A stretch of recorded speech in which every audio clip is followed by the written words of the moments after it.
Welcome to Inflection Point Podcast, where we cultivate change from the inside out as we ponder the Cairo question.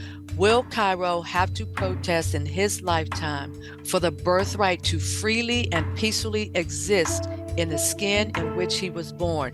We stand on the belief that dismantling racism goes beyond laws and legislation or politics and economics. Here, anti-racism activation is presented as an inside job where personal transformation and accountability impact social change. So take a seat at the anti-racism activation table with Inflection Point Podcast. Welcome, everybody, to this exciting episode of Inflection Point Podcast, where we are dedicated to the art of listening in authentic conversation. We challenge our audience to listen actively and intentionally for the purpose of self-awareness, understanding, and ultimately personal transformation and social impact. I am your host, Anita Russell, and it's my pleasure to get a quick hello from co-hosts Mavis and Gail. Hi, I'm Mavis Bauman. Hi, I'm Gail Hunter. Welcome. Excellent, excellent. So if you've been following us, you know we've been doing this series on generational leaders. The full term of our name of our series, rather, is the Sankofa Generational Leadership Continuum. So we're going to continue along that topic for this discussion. And the question that we're going to focus on is, what role does visual racial literacy play in anti-racism activation? So I'm going to start by giving you our standard definition of what the Sankofa Leadership Continuum is all about. It's defined as a through line that runs from historical leaders of the past to contemporary leaders of the present to those who will emerge as future leaders. Melding together historical and contemporary reality, this through line inspires resistance, activism, art, literature, ethnography, and research that fuels transformation. So we're going to dig deeply today into this idea of visual racial literacy. And I want to start by sort of introducing an article that I read very recently on this topic. And the title of the article is Visual Racial Literacy, a not so new 21st century skill. And it's an article that was written by two university professors, Dr. Joni B, Acuff, president of art education at the Ohio State University, and Dr. Amelia Kraeche, associate vice president, equity in the arts, Arizona Arts, and co-founder and co-director of the Racial Justice Studio. And here's a bit of a quote from this article that I picked up on as it relates to our topic. Race is not only a social construct, it is visually mediated. The ability to perceive racial differences requires that one first learn the visual, symbolic, and aesthetic codes and conventions of racist ideology. If people have to be taught to see the world in racial terms, then they can also be taught to critique that way of seeing and develop a counter-visual practice of looking. So just let that last sentence sink in.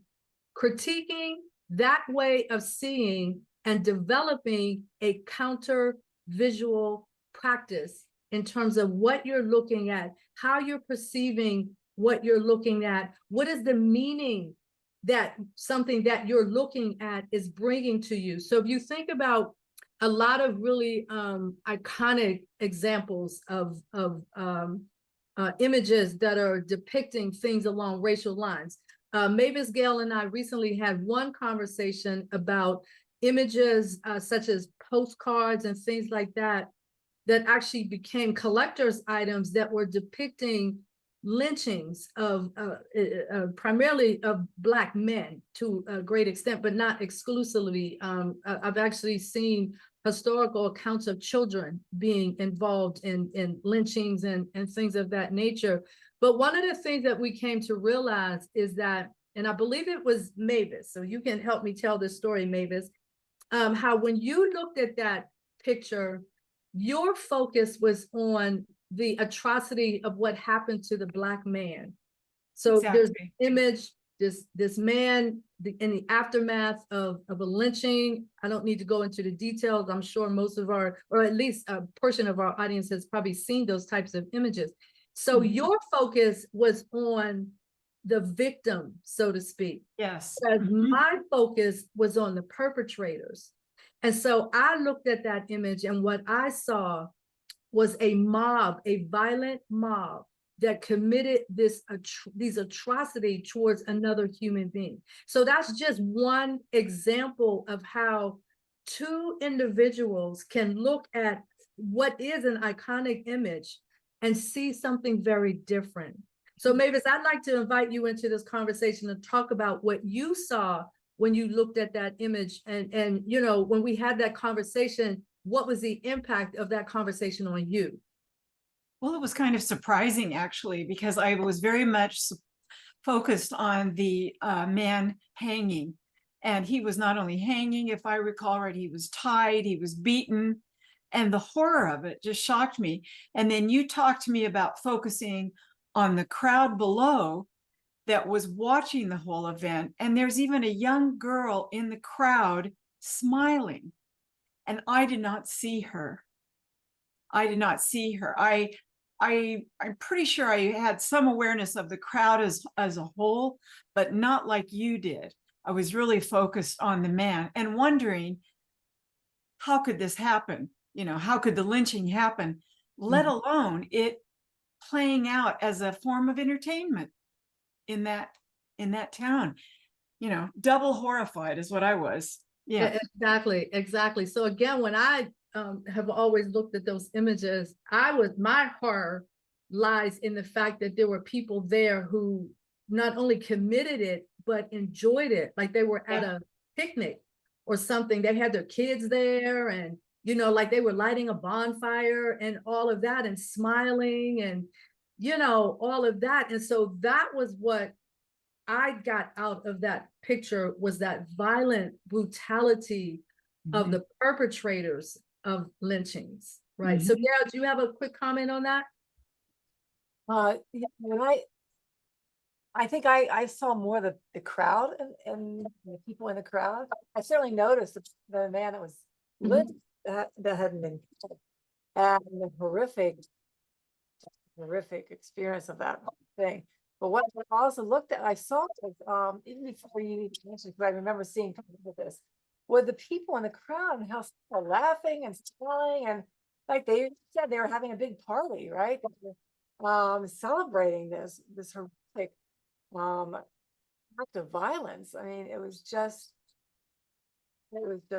bizarre. It was just, and I know throughout history that humiliation and torturing and so forth has been a public theme hundreds and hundreds of years ago, different histories, but this is barbaric. This is beyond. Yes.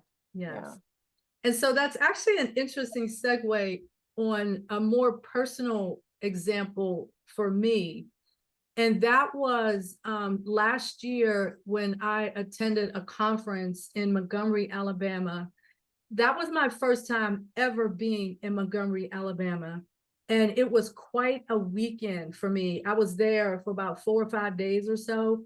And it was a very intense time for me because I was in the spaces where so many of the things that I had read about or studied were now like in the space of these things. So for example, just being in the town square, which was the slave auction block, and being in that space where Rosa Parks actually was, and being in all of these spaces where this history was literally coming to life for me in the different forms and images that I was now being surrounded by. And one of them was a monument to the mothers of gynecology. Now, most people are probably used to hearing about J. Marion Sims, the so-called father of gynecology. But the woman who created this monument, her name is Michelle Broder, and she's an artist and an activist in Montgomery, Alabama. And she asked the question, well, what about the mothers of gynecology? Because those women were involved in the experiments that Marion Sims was doing with no anesthesia. And the whole entire thing was really motivated to a great extent by him, number one, wanting to increase his reputation as a physician, right?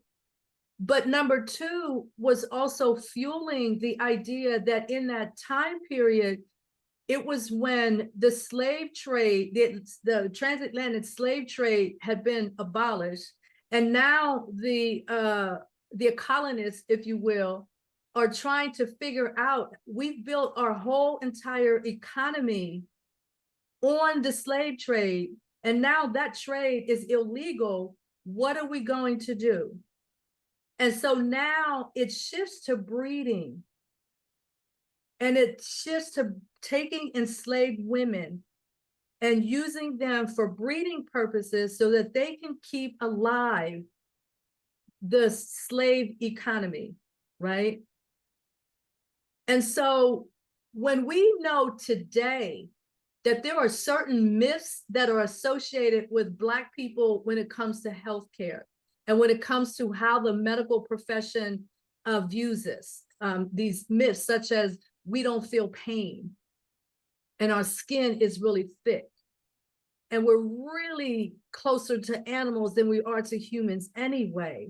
And so that type of ideology, if you will, is what fuels this whole entire thing that it's okay for me to do what I'm doing to these women who were experiencing problems because they were doing all of this breeding, and he's trying to fix the problem so that they can continue to breed, but you're doing it, it's just savagery to me.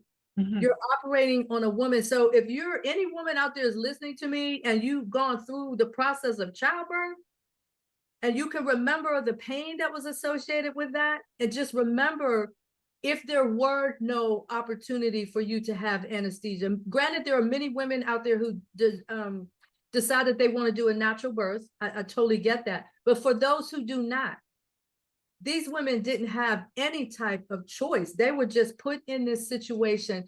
And when I went to that museum, it really helped me to understand the idea of visual racial literacy to a much deeper extent. Because number one thing was, I've seen that iconic picture of Dr. Marion Sims, and I believe it's like two of his colleagues with one of the enslaved women on a table, and two of the enslaved women are in the background. When I went to this monument, I found out their names. I didn't know their names. But when I went there in this amazing metal garden that is a tribute to these women, I found out their names. Anarcha, Lucy, and Betsy. They had names, they had identities, they had feelings about what was happening to them. Yeah. And so being in that garden was a really, really moving experience for me. I mean, the statues, there's 3 statues, one representing each one of the women, and they're 15 feet tall, and they're made out of metal, and their hair is made out of metal. Their entire body is made out of metal. And there's certain objects that are a part of each statue that depict the pain and the trauma that these women experienced, right? So it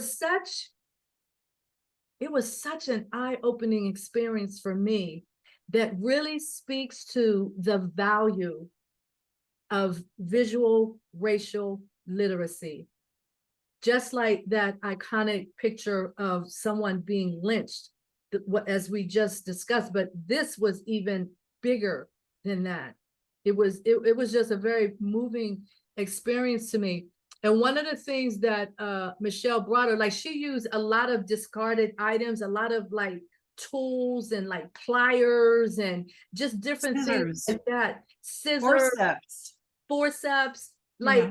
actually some of the instruments that Dr. Sims, I don't even want to call him doctor, that Marion Sims used in his experimentations, right? And also some of the instruments that he developed as a result of those experimentations. So it really kind of brings this whole entire thing together of this visual racial literacy and how important it is in this work that we do called anti-racism activation. So I'm gonna leave you with this one quote from Michelle Browder.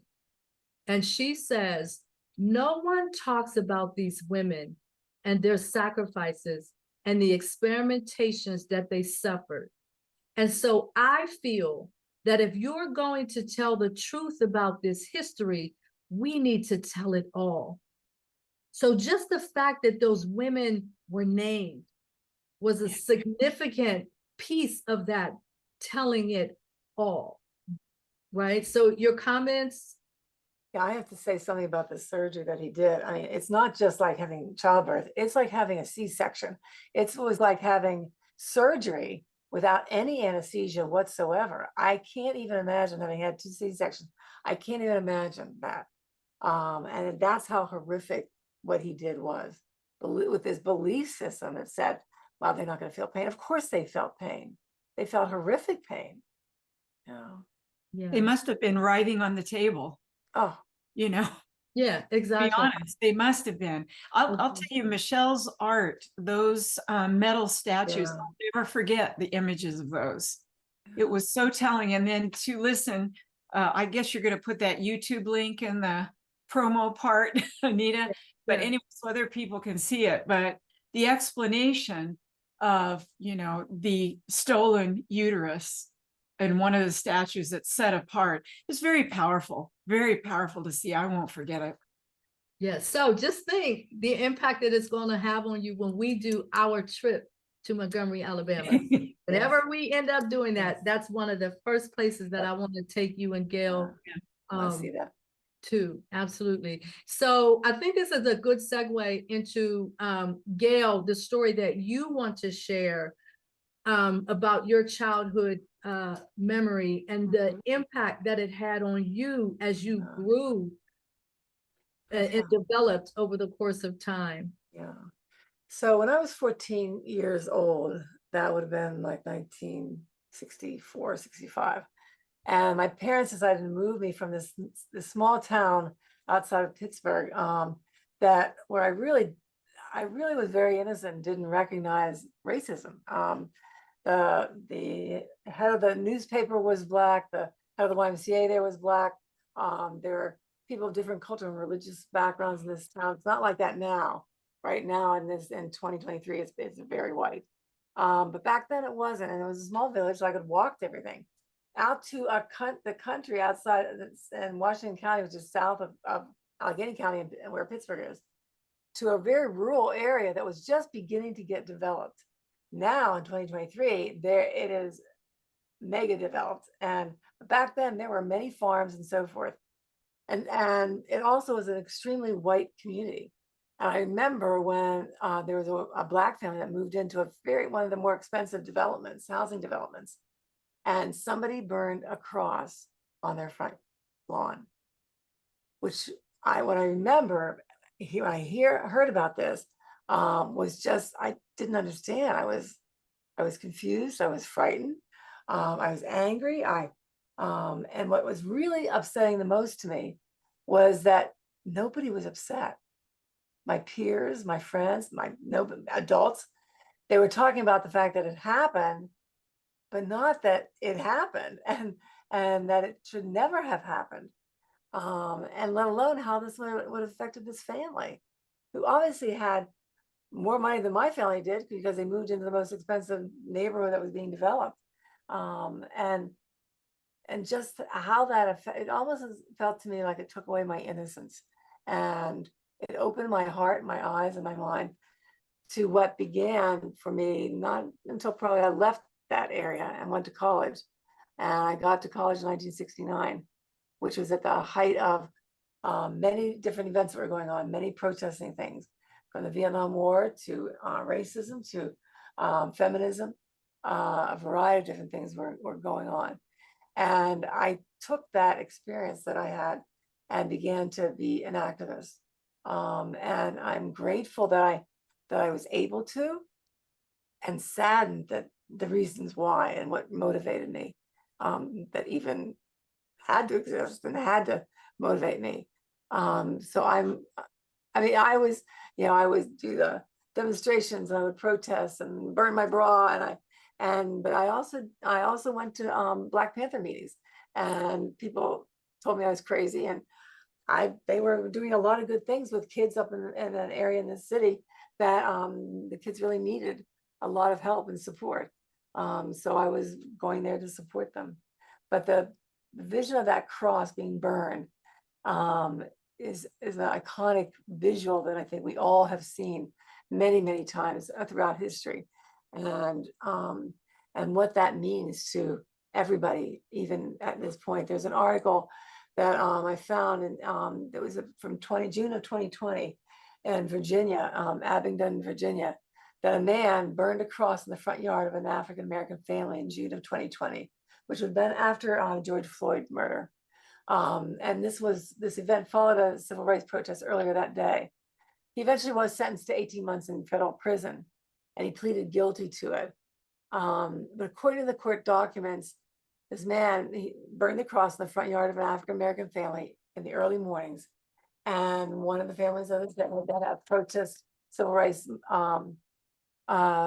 advocate, and he wanted to do this to make a statement, to use these racial epithets when he would refer to African-American families. And he admitted that he burned the cross and threatened and purposely to intimidate the African-American family that lived there. The acting U.S. attorney, Bubar at the time in Abingdon, Virginia, said that when Brown burned a cross in the victim's front yard, he carried out a despicable act of intimidation, interfered with a federally protected housing right, and broke a serious federal law. And today's sentence demonstrates that such threatening acts of hatred will be swiftly investigated and prosecuted. And then he went on to thank the FBI and state for their support in this case. And this was in 2020. This is 2023. So that's still going on. Wow. Yeah. As I hear you tell that story, in a way, it reminds me of what that conversation that Mavis and I had around looking at the picture of the lynching. Except you were kind of looking at that what you were experiencing, and you were looking at all the people around you. Yes. And looking at those individuals the same way I'm looking at in that iconic picture. I'm looking at the people that are there enjoying what this horrific thing that they've done to another human being. They were enjoying it. Right. And that traumatized me as much as the event itself traumatized me, and maybe even more, because I was overwhelmed and shocked that nobody had any compassion. No one had any awareness of how horrific this was and how wrong this was. I mean, it was just incredible. And the same thing with watching a lynching, right? It's the same reaction. Did you ask your parents, Gail? Did you say to your parents what's happening, or did they give you any comments on it?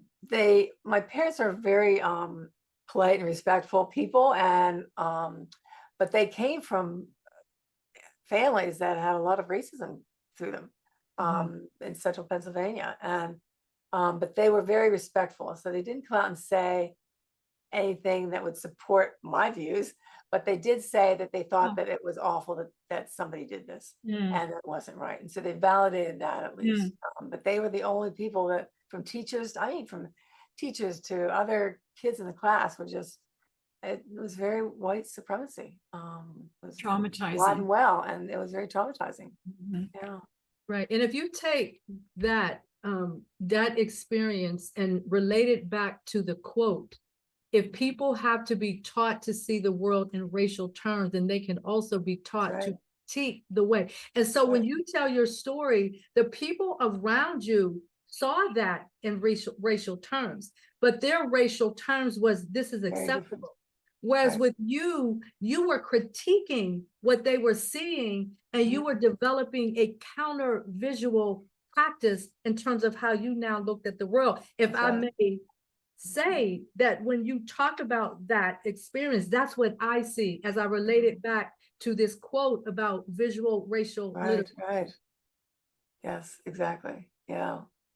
It was a catalyst. It was a in huge your life. catalyst for me, and in my career, my life, and my belief systems. Yeah. Right. Absolutely. And I think that is the most powerful aspect, what you said, how it shifted you in terms of your belief systems, because you carried that with you when you went to college, getting involved with the Panthers and all of these other things, that you became that counter voice, if you will. You became that counter voice. And I look at that, and when I look at you today, that's one of the things that I love and respect about you, is how you carried that with you all of these years, so that you now are this incredible human being that I see before me today. Thank you. That's beautiful. That's just it's all about listening to what the truth is, right? Exactly. So we are coming up on that 1 minute before we go for a break. So I think this might actually be a good moment for us to go ahead and segue into the break. And then we're going to shift our conversation, and Mavis is going to talk about some of her personal experience and different memories that she's had with traveling, particularly with her family, but then also things that she did later on in life. So we're going to take this really, really short break, and then we'll be back in a moment to continue the conversation.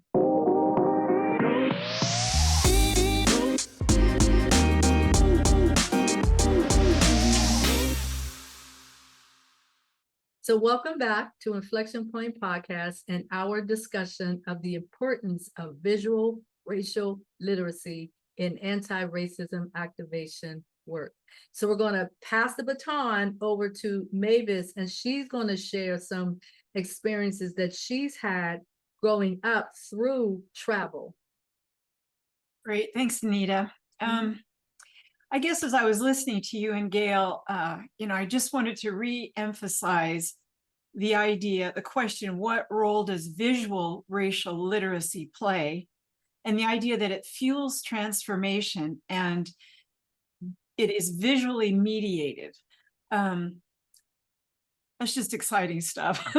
So my visual memories, I think, lay out, a series of events that, when we were talking amongst ourselves earlier, Anita likened to, experiences that were little pearls that sort of have collected together to build who I am in terms of becoming an anti-racist. So one of the experiences I remember, I was probably about 5 years old, and I was on a train in Nebraska, where I grew up, which was very unusual in the first place. But I remember sleeping stretched out on one of the seats because the train was pretty empty. And when it was time to get off the train, a conductor, a Black man, leaned over me and said, "Columbus, Columbus." And I looked at him, and his face was upside down to mine because I was laying down. And I just remember noticing that he was a Black man and thinking, why would I be afraid of him? So something was in my mind that caused me to think I should be afraid. But to me, he exuded nothing but warmth and care. And it was such a poignant experience that I've never forgotten it. And so that's one of the pearls that formed during my travel, even from, a young kid. And then later on, we drove down from Nebraska to Florida as a family. And I remember driving through one of the southern states, I don't know if it was Georgia or Arkansas or something, and seeing shanties, houses right along the road that were in very poor shape, and entire Black families sitting on the porch. And, sometimes they were full, but I just remember one in particular. And my dad said, "Oh, look at the pickaninnies." And I didn't know what that meant. But I knew something in him had disdain in it when he said that word. And that's another thing that stuck in my memory from childhood.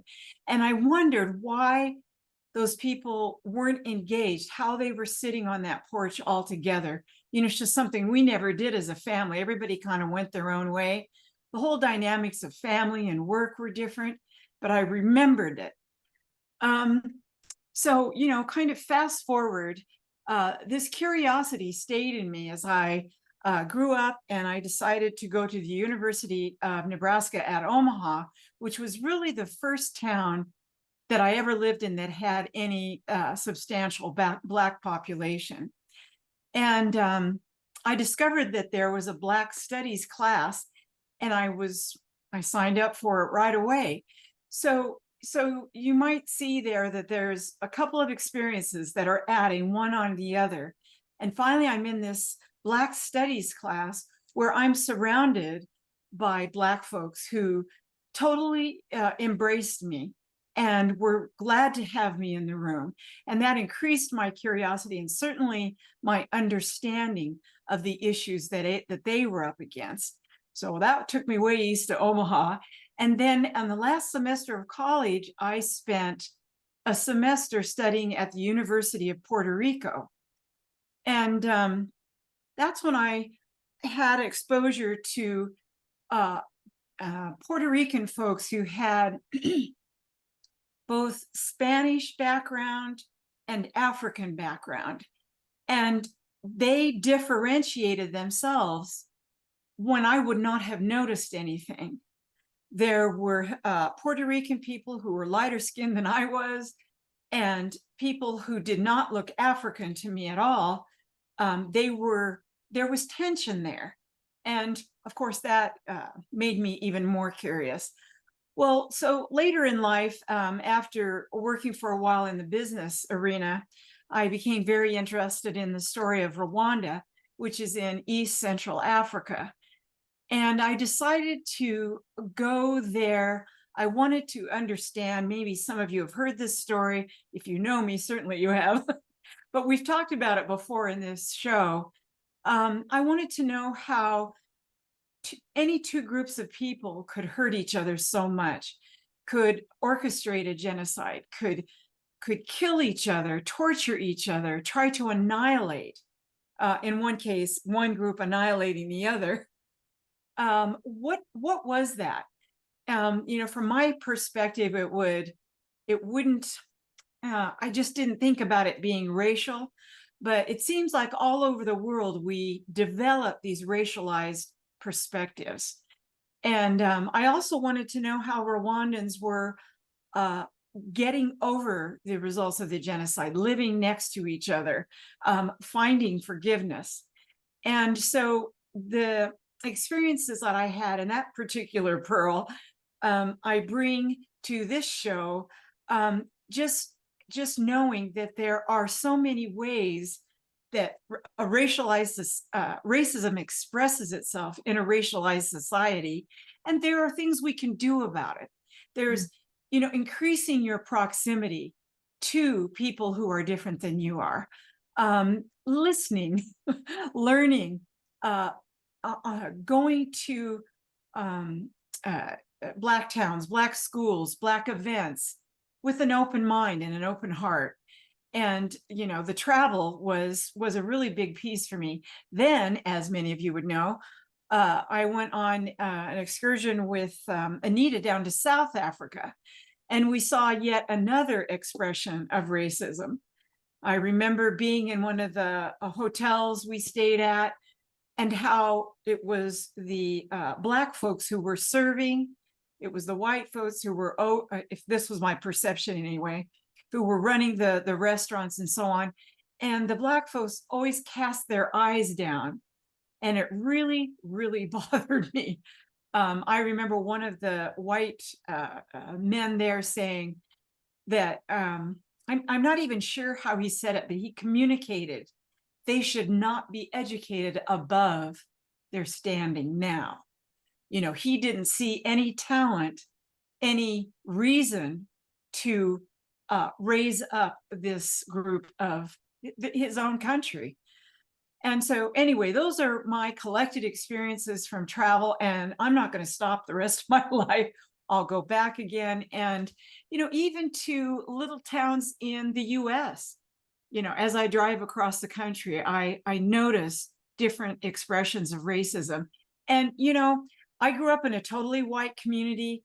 If I can start to see these things, if I can start to unlearn whatever beliefs I might have had, even before speech, I think anybody can do that. So any questions, ladies?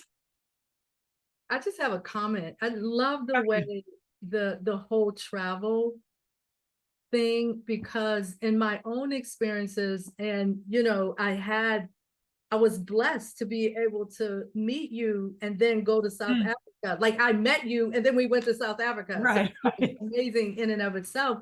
Yeah. But I was also very blessed that when you went back to Rwanda, that I went with you. And so I had the opportunity to kind of participate in that experience and everything with you. And so I've always looked at travel as part, like you talk about your string of pearls, right? Mm-hmm. For me, that travel and the trips that I go on contribute to my own string of pearls from that personal transformation perspective. So in my travels, besides being in Rwanda, besides being in South Africa, I also traveled and crossed over the border into Mexico a few years ago and literally sat down across the table from people who had made that journey from wherever their country was, and they're not all from the same place. These are people that come from literally all over the world, seeking solace, seeking refuge, seeking peace in their own lives. And here I am sitting across the table from this whole family with like a baby. And they're describing to me what that journey was like for them. I've had the opportunity in one of the vacations that I was on we were actually in Mexico, and we had a volunteerism trip. So Olivia and I signed up for the volunteerism trip. So we found ourselves in this little like community that had a school in it, and we were in there painting the walls in this school. So I always connect travel with personal transformation, just growth and daily growth and expanding your way of looking at things, of looking at people and experiences and culture and all that sort of thing. Because one of my ultimate goals in life, maybe you've heard me say this, in connection to Pangasili Michali, a good friend of ours who was killed earlier this year. One of what I want my string of pearls to say is that Anita is a global citizen. Yes. That's like what travel means to me. It contributes to me becoming that global citizen. So that's what I wanted to contribute to what you just shared. That's beautiful, the idea of a global citizen, someone who can move about and feel comfortable and continue to learn. Because, you know, when you even talk about what's going on at the Mexico border, I wouldn't have known that there were people from so many countries without you telling me. You know, you just think about it as being people that are very close to the border and trying to come through. Yeah, exactly. I met a Russian family. I met a young man and a young woman that came from, they didn't know each other, but they each came from their home country in Africa. And so again, I'm sitting in the midst of all of these people, and they're literally from all over the world. And the place that we were in, it was like a compound that was run by a church that gave them like a safe space to be in as they were trying to figure out what their next move was, coming to, you know, present their case to be able to come into the United States. So it was just an incredible eye-opening experience for me to be able to look at that whole thing and just see it through somebody else's eye. Right. Right. You know, I even remember noticing when I traveled to Europe a couple of times that the racial vibe is different in every country. You know, we've had Rebecca Stevens, right, on this show. And, you know, talking about a Black person living in Switzerland, working in Paris, how the dynamics are different, but the underlying issue is the same. It's the same. Yeah. It's we suffer, we commit these aggressions all over the world. Somehow this less than attitude. Yeah. It was interesting to notice. Yeah. So all of this is such powerful stuff. And I really hope that as people are listening to what we're saying, that we're having some sort of impact. Oh, so do I. People are kind of stepping back and saying, oh, wow, I never considered that before. Right. And that's that whole thing with perspective taking, being able to, as we talked in the other episode, this idea of decentralizing yourself. Right. And really getting a handle on, here's this situation, here's one picture, right? We're all three of us looking at the same picture, this man that was lynched in the crowd. But what do you see as an individual? What do you see? What is jumping out of you? Which person or persons are you able to relate with within the context of that picture or that imagery, right? This is some powerful stuff. Right. So I wish I could say I'm a traveler as both of you are, but I'm not. But to the audience, there's still so much that we can do right here, Right. in this moment, in this day, in this, Absolutely. this neighborhood, whatever, wherever you are, that we can do to look in that mirror and really work on that transformation within and begin to see from a different perspective. Right, right. I was mentioning to both of you that a dear friend of mine was finally able to watch the film Who We Are. And after an invitation over several times, she hadn't watched it. But when I was with her, we watched it together, and it brought forth so many tears to her. And it was just constantly an exclamation of, I didn't know, I didn't know. And I think we need to look at the fact that a lot of us don't have to know. We don't need to know, but we're still supporting a society, a racialized society that is hurting people of color. And at the end of the film, she says, I feel awful, and what can I do? And I really believe that her having seen that film changed her. She's going to encounter the next person of color differently. She's going to be focused more on their humanity. Then that's not my world.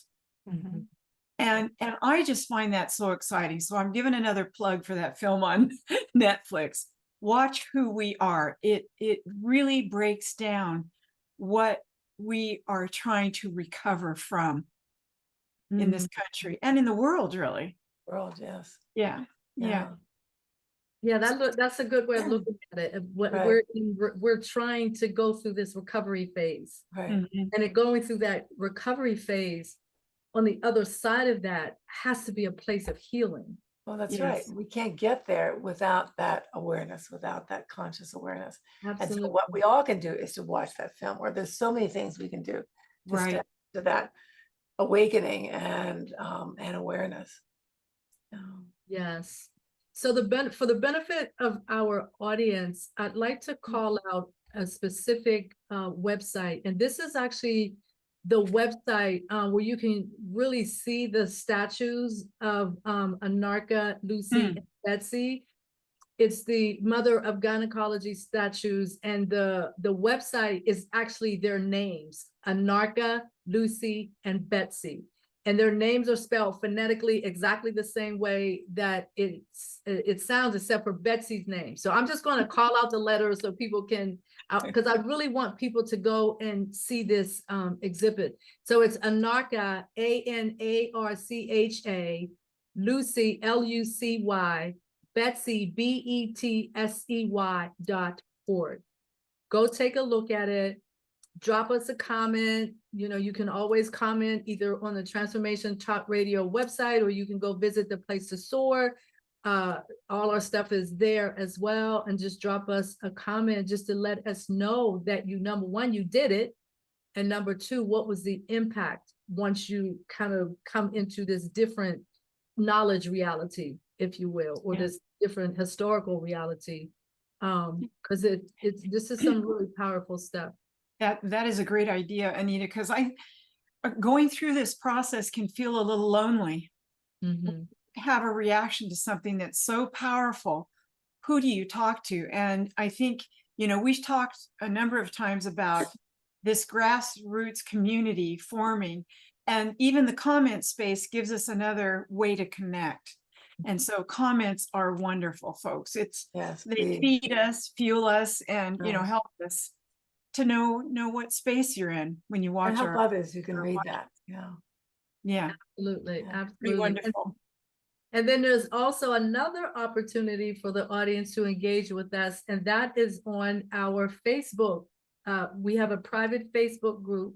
It's under the name of Inflection Point Podcast, and you can just go over there, fill out the little questionnaire thing, and join in the conversation. My goal is to really build that up as a safe space for people, as a space for people to step into their own discomfort zone and begin to explore some of those things that have been entrenched or ingrained in their own thoughts and beliefs and ideas and all of that. So yeah, it's Inflection Point Podcast, and that's Inflection with an X, Inflection Point Podcast on Facebook. So it's a private Facebook group. You just have to ask to join, and we'll just kind of take it from there. Yeah, we'd love to see you there. Be great.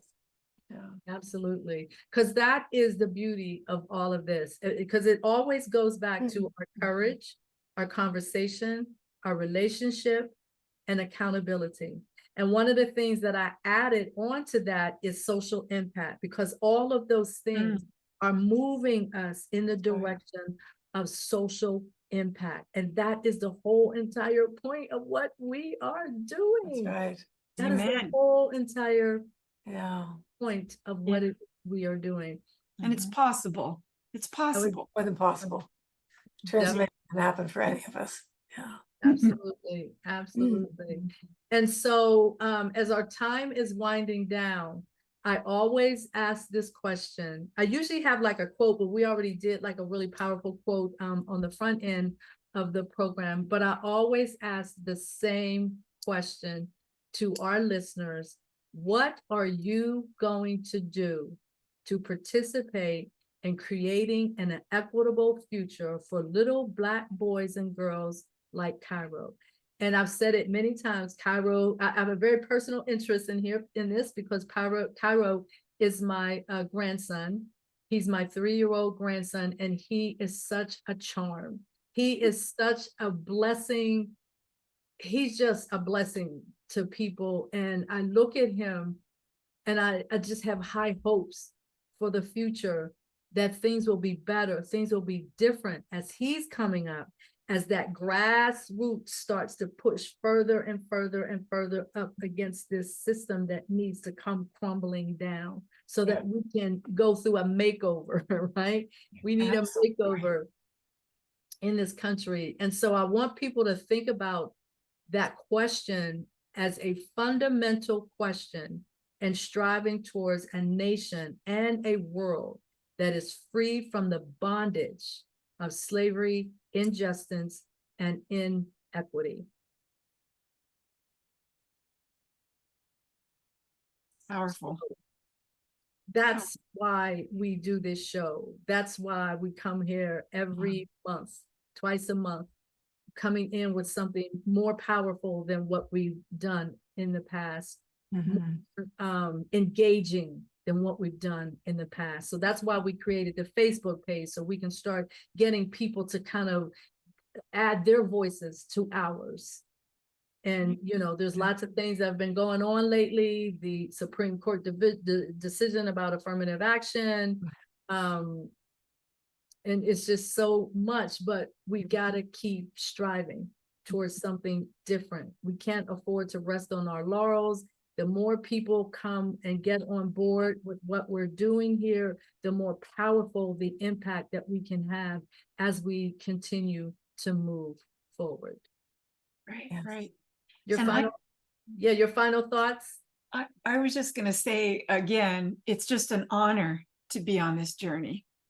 It is an honor. It is not drudgery.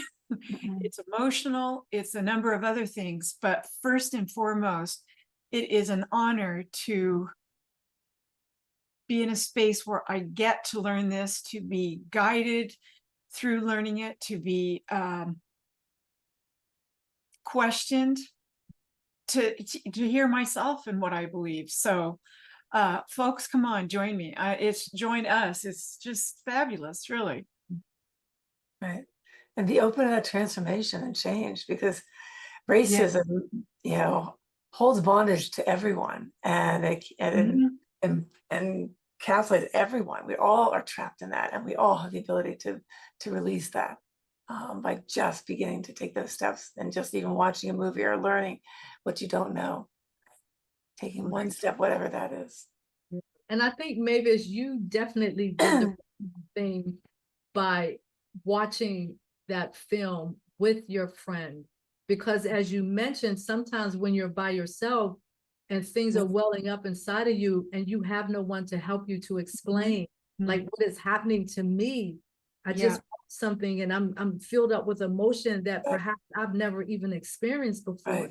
But the fact that you were there and you were present and you were able to feed her what she needed to be able to make that experience a memorable one. And I would like to say that there was a shift inside of your friend. I'm just certain there was. Yeah. Absolutely. I know she went out the door differently. Yes. I was just going to say we are completely out of time now. Okay. So I want to thank our audience for joining us, and we will see you the next time on Inflection Point Podcast right here on Transformation Talk Radio. We are here every first and third Wednesday of the month at 3 p.m. Pacific time, 6 p.m. Eastern time, and we'll see you on the next episode. Thank you for listening to Inflection Point Podcast, where our mantra is cultivating change from the inside out. The journey towards anti-racism and social change doesn't stop here. Truth, reconciliation, and healing come from ongoing, open, honest, and deliberate conversations. Continue to dive in and deconstruct your thoughts, ideas, and beliefs as we band together to manifest social change. Tune in to Inflection Point Podcast every first and third Wednesday at 3 p.m. Pacific, 6 p.m. Eastern, here on TransformationTalkRadio.com for more conversations about how we can cultivate change from the inside out.